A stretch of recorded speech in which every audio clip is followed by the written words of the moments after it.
오늘 읽은 말씀을 잘 여러분 살펴보면은 우리는 세상에 수많은 사람들이 제대로 알지 못하면서 복음에 대해서 혹은 기독교에 대해서 오해할 수 있고 더 나아가서는 그 오해로 인해서 후폭풍이 일어날 수도 있다. 즉 예수 믿는 사람들을 박해할 수도 있고 기독교의 진리를 폄하할 수도 있다라고 하는 것을 오늘 말씀을 통해서 보게 됩니다. 그리고 사람들이 쉽게 그렇게 그 기독교를 오해시키는 어떤 선동에 마음이 뺏기고 넘어가고 거기에 또 휩쓸려서 말하자면 소리를 외치고 기독교를 이렇게 짓밟으려고 하는 그런 현상이 직접적으로 일어날 수 있겠다라고 하는 것을 우리가 확인할 수 있습니다. 물론 그런 모습이 조금씩 다를 수 있겠지만 우리 한국에서도 비슷한 그런 때가 있었죠. 예.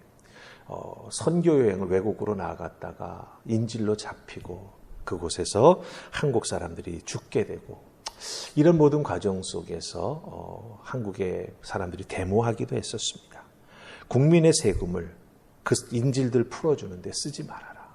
그리고 교회 앞에 와서 그 선교를 보냈던 교회 앞에 와가지고 데모하기도 하고 그런 모습들을 보게 되면서 기독교의 진리를 제대로 알지 못하면 또 누군가가 그것을 악용한다면 이렇게 사람들은 군중심리에 따라서 이쪽 저쪽으로 흔들리면서 기독교를 오해할 수도 또 기독교에 대한 박해가 일어날 수도 있다라고 하는 것을 우리가 경험합니다.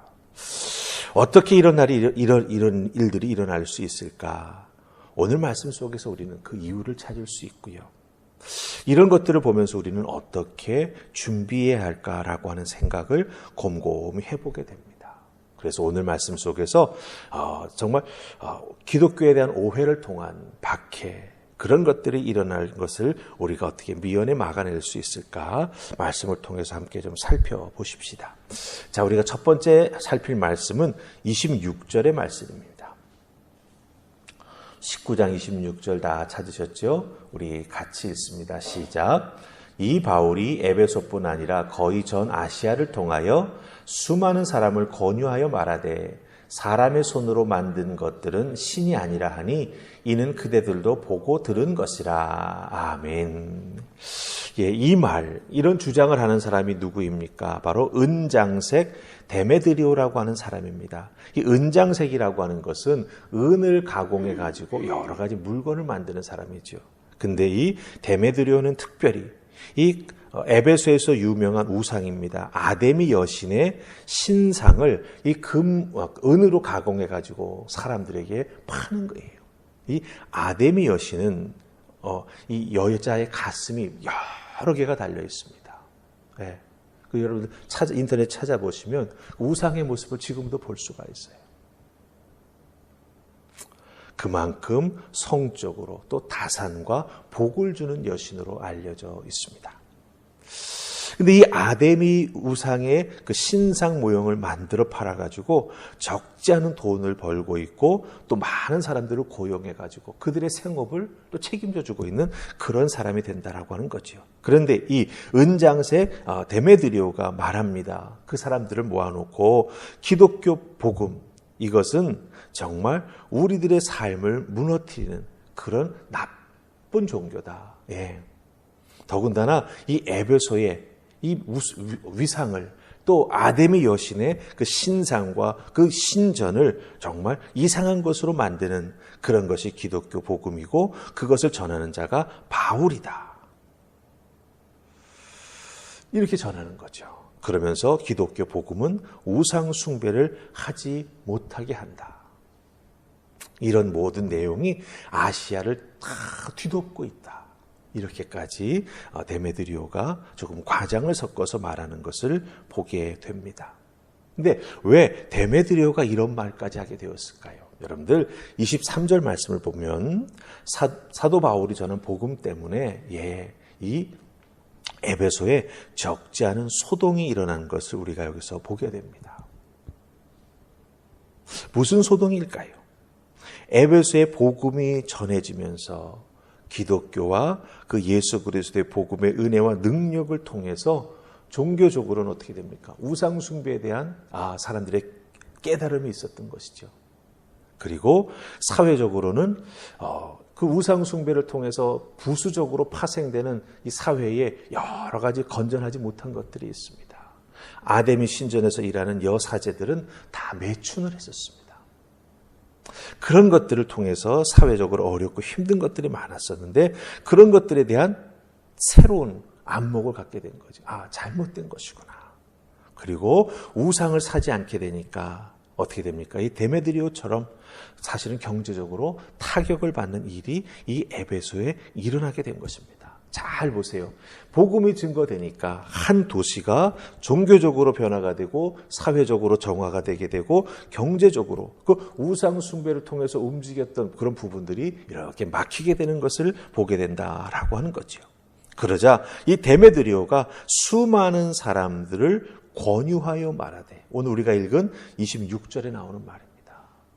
이런 소동이 일어나고 에베소에 문제가 생기니까 직접적으로 관계되는 일을 하고 있었던 데메드리오가 사람들을 많이 모아놓고 권유해서 말하되 이렇게 말하고 있습니다.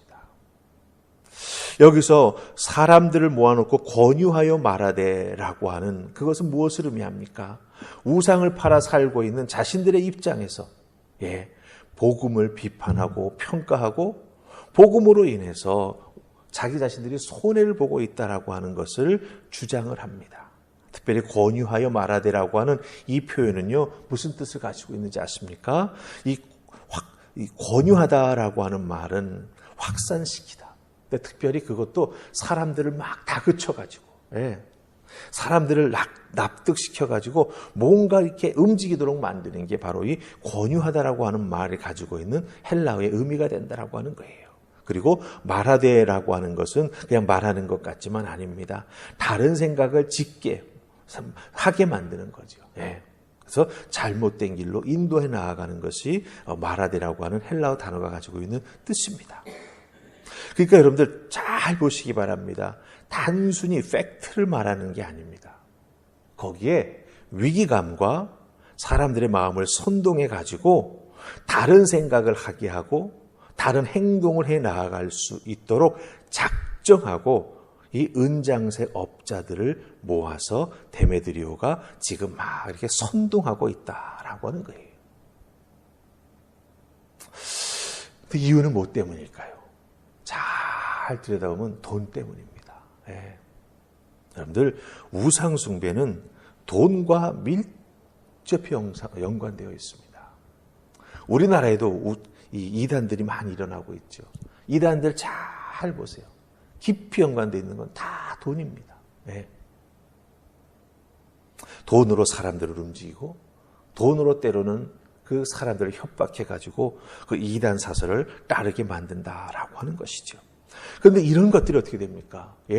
사람들에게 설득된다라고 하는 거예요. 사람들이 거기에 따라서 움직인다라고 하는 거예요. 그렇기 때문에 우리들은 이런 이단 사설들이 움직이게 될 때, 또 기독교의 복음과 진리를 왜곡하면 하는 일들이 확산되게 될 때 여기에 대한 준비를 하는 것이 꼭 필요하다라고 하는 거죠. 어떤 준비를 하면 좋을까요? 오늘 말씀 속에서 우리는 한 가지 찾아볼 수 있는 게 있습니다. 우리 35절 말씀 보십시다. 35절입니다. 자, 다 찾으셨습니까? 우리 같이 읽습니다. 자, 시작. 서기장이 무리를 진정시키고 이르되 에베소 사람들아, 에베소 씨가 큰 아데미와 제우스에게서 내려온 우상의 신전지기가 될 줄을 누가 알지 못하겠느냐. 아멘. 사람들이 예수 믿는 사람들을 막 데려다가 사람들이 많이 모일 수 있는 연극장으로 끌고 가서 거기서 막 난상 토론이 벌어집니다. 자기들이 무슨 말 하는지도 모르고 또 테바는 자기들이 왜 거기에 왔는지도 모르고 군중 심리에 끌려가지고 시끄러우니까 와 따라온 거예요. 거기서 일어나는 소요를 보면서 서기장이 일어나 이야기를 하기 시작합니다. 이 서기장은요, 로마 시대 도시 최고의 로마가 임명하는 행정관입니다. 쉽게 말하면 시장쯤 되겠죠. 요즘 말로 말하자면. 이 서기관이 일어나서 상황 설명을 합니다. 근데 중요하게 말하는 건 우리가 지금 35절만 읽었습니다만은 이 서기장이 얘기하는 내용을 잘 보면 사도 바울이 복음을 전했는데 법을 어기면서 전한 게 없다라고 하는 거예요. 복음을 전한 내용이 로마의 법 자체를 어긴 적이 없다라고 하는 거예요.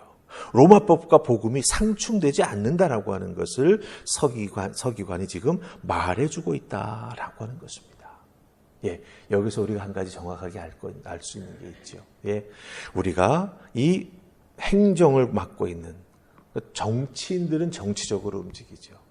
하지만 이 우리들이 살고 있는 곳에서 부딪히게 되는 공무원들, 물론 그들도 뭐 잣대가 왔다 갔다 하기는 합니다만은 그들에게 기독교가 무엇인지 복음이 무엇인지를 잘 알려줄 필요가 있다라고 하는 것입니다. 그래서 기독교를 바로 이해할 수 있도록 그들에게 알리고 전하게 될 때, 이런 어려운 일이 생길 때 그들이 바른 이야기를 할 수 있고 또 사람들에게 그것이 아니다. 즉 법을 어긴 것과 잘못된 것이 없다라고 하는 것을 또한 간접적으로 말해줄 수 있게 된다라고 하는 것이죠. 또 한 가지 우리가 깊이 알아야 될 것은 무엇입니까? 사도 바울이 복음을 전하면서 로마의 법을 어긴 적도 없고 복음 자체가 로마의 법과 상충되지도 않는다라고 지금 이 행정관이 말하는 것, 그것처럼 우리가 믿음으로 이 땅에서 살아갈 때 바르게 살아가야 합니다. 복음에 합당한 삶을 살아가야 합니다. 여러분, 복음에 합당한 삶은 세상 법을 어기지 않습니다. 그 대신 세상의 것들을 변화시킵니다.